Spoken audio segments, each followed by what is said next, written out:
can I start with that? When I sit here and survey this joke of a country and what's happening, I'm going to be totally honest, I know you'll agree with me, I lay this so firmly at Rishi Sunak's door and Liz Truss's and to a degree Boris Johnson's. I really do. I remember 2019, I remember that majority, and I remember thinking, actually, my kids are going to be all right, we're going to do some good stuff. And Boris got waylaid with the Green agenda and Partygate and all that.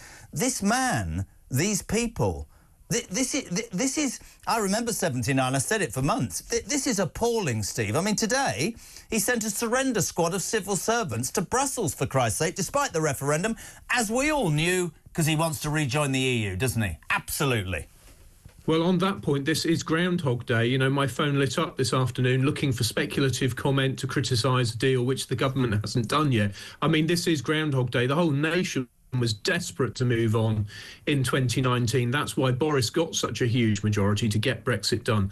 Keir Starmer seems to want to wind the clock back to all the division of the past instead of accepting the fundamental facts of the result, which is to be outside the EU, is to be free of its legal order, to be a separate country seeking its own democratically determined way in the world.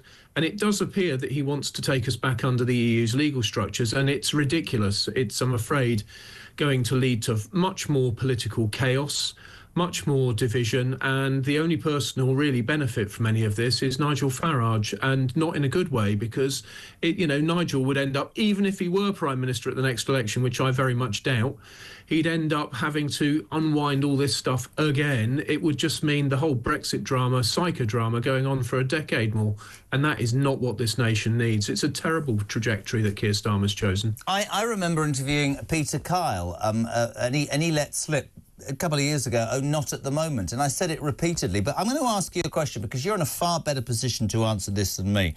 You were right there on the cliff face, Steve. People will say to me, but Jez, what you're wrong is the deal was rubbish. We never got Brexit done. If you had that vote today, Steve Baker, this is what I'm told, there is no way it would be passed. I voted to leave. I'm a Brexiteer. What's your answer to those people? You know. I would certainly have voted to leave because the alternative was to be in an undemocratic bloc. I mean, look, you can't cast your vote anywhere within the EU to replace the European Commission with a different set of people, with a different set of ideas. You'll always end up with elite opinion within the EU. Now, you can think that's a good idea or not. I happen to think it's a good idea that governments can be removed peacefully at the ballot box, even if that means I had to lose my own seat. Largely it has to be said through people who usually vote Conservative staying at home, but by the by, it's really important. That is a historic lesson which we've learned many times over the years. You know, the government of France just fell. I was reading this morning that the government of Germany is about to fall.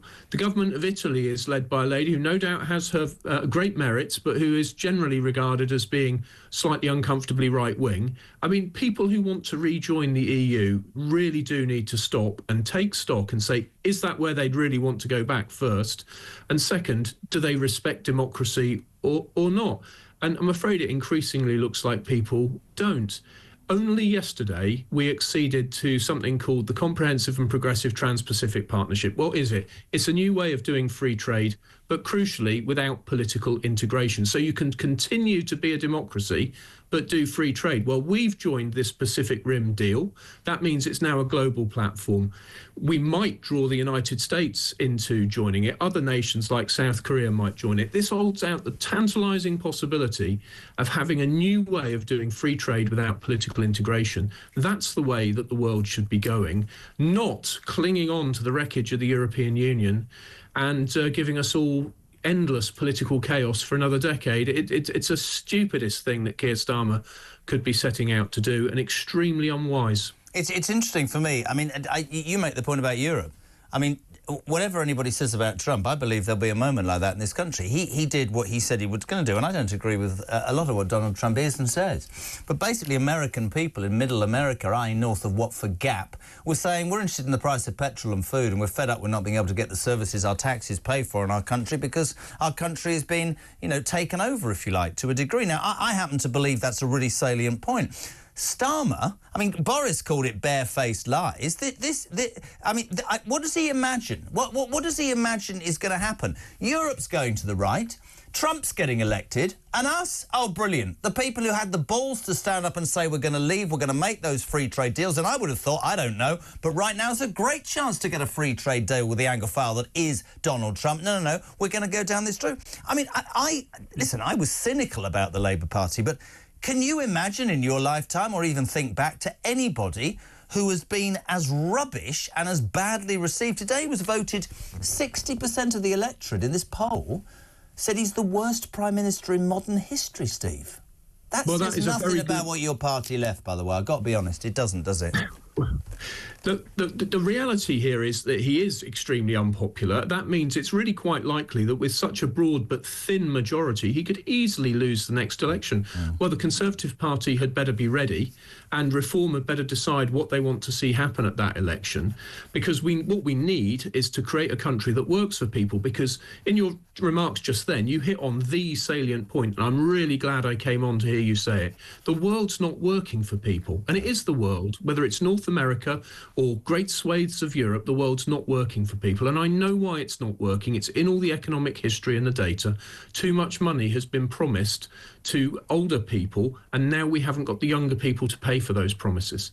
And people may not like it. I'm not singling anyone out. It's just a fact that for 100 years, politicians have made dishonest promises to fund age-related spending, which we now can't afford. Why are the councils being merged? That was Labour's big policy announcement today. It's because council budgets are being overwhelmed by the cost of social care. That's why they struggle to empty our bins as often as we'd like. It's why they struggle to fill in the potholes, because social care is overwhelming them. Why? Because promises were made which couldn't honestly be kept through taxation while the shape of our population changed. Well, now that we've got this what's called a dependency ratio, too few younger people to pay for the promises made to older people, that's what's meaning the world isn't working for people. And it's causing political ruptions everywhere. And of course it is. And how this works out is going to be the existential issue of our age. And it is not going to be helped by Keir Starmer doing yet another surrender negotiation, as he did over Chagos and as he did with the trade unions. I mean, the man is useless, unwise, and engaging in really stupid policies. Completely agree with you, Steve. You're a loss. Badenoch, of course, the new Tory leader. Lots of people excited. Jury's out in my mind, quite young, inexperienced. Doesn't she need to stand up and give us some meat on the bone pretty bloody quickly? I mean, ECHR, whatever you make of Robert Jenrick, I mean, I lost my mind last week when that 10-year-old girl, the murderer, and I don't understand. I don't understand. We'll do the story in a minute about the pub. I don't understand how that man's in our country. I don't understand how we're still bowing down to an organisation, something that was set up 70 years ago. It's a bit like the NHS. In many people's minds, the ECHR is this sort of, we can't touch it. No, we can. It's not fit for bloody purpose, like the NHS. Great concept, out of date, needs changing. Doesn't Badenoch need to come out and be a bit stronger, Steve Baker? Well, she certainly does need to set out her agenda, but I've never been any doubt Kemi is a very robust person of very robust Conservative views. But the issue that she faces is she knows, as I know, that public policy is actually very difficult. And on the ECHR in particular, I agree with everything you said, and it's got to be dealt with. And it's come out of Germany recently that there are figures there saying that we need to deal with the ECHR. Well, that's great, because that means we could have a negotiated settlement. Here's the problem that the UK has. I'm afraid Northern Ireland is not like any other part of the UK. There are still paramilitary groups there, without getting too into it. And the reason is because of the Troubles. The Troubles were founded on many things, but in particular a neglect of the rights, equal treatment of the rights of Catholics in Northern Ireland. So to get a peace in Northern Ireland, safeguards were required on human rights. One of those safeguards is our membership of the ECHR. Now, that creates a particularly difficult political problem, even if a legal solution can be found. So that's why Kemi was right to take the point of view she did. Unfortunately, the ramifications in Northern Ireland, even just politically, would be really quite serious if we just simply withdrew from the ECHR. Far better to work with Germany and other nations to reform the ECHR, and so that it works in a way which doesn't give, for example, Sinn Féin levers to play with over in Northern Ireland, I'm afraid it's a serious problem, and public policy is often very difficult. And this is an area where it's one of the reasons I was happy to back Kemi over Robert, because Robert's policy, I'm afraid, would have foundered once again on the rocks of Northern Ireland. It's an issue that is delicate and must be dealt with carefully, however frustrating that may be. Steve, I could speak to you forever, mate. You're a loss to Parliament. I hate you get back. I'm going to ask you some very, very quick questions, OK? Very, very, very quick questions. You've heard the story about the pub, haven't you, today? I have. Yeah. I commented this morning. Why are we not deporting this man when he's spreading jihadi propaganda very quickly? 4 years ago. Well, I haven't checked, but I suspect it's because he's a British citizen, and there's plenty of people around me here in Wickham who've been here for many, many years and several generations.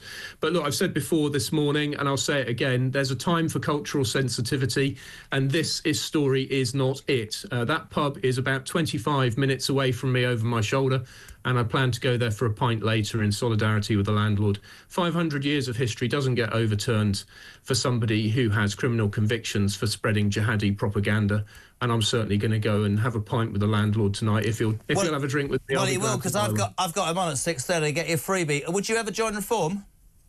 No. And are you going to stand again? No. No, not standing again. Done. No, I've done my shift. Honestly, I've done my shift. I have taken some big knocks, for example, to get this country out of the EU and then to try and settle the matter with Ireland and the EU. I took some big knocks over COVID, and I took some big knocks to sort of crack the dam of the cost of net zero. All those issues are they're all things I'm proud of. But God knows I have done my shift in Parliament, and I am not coming back if I can possibly help it. Well, listen, it mate, would require the most extraordinary circumstance. You are always welcome here. Steve Baker, former government minister.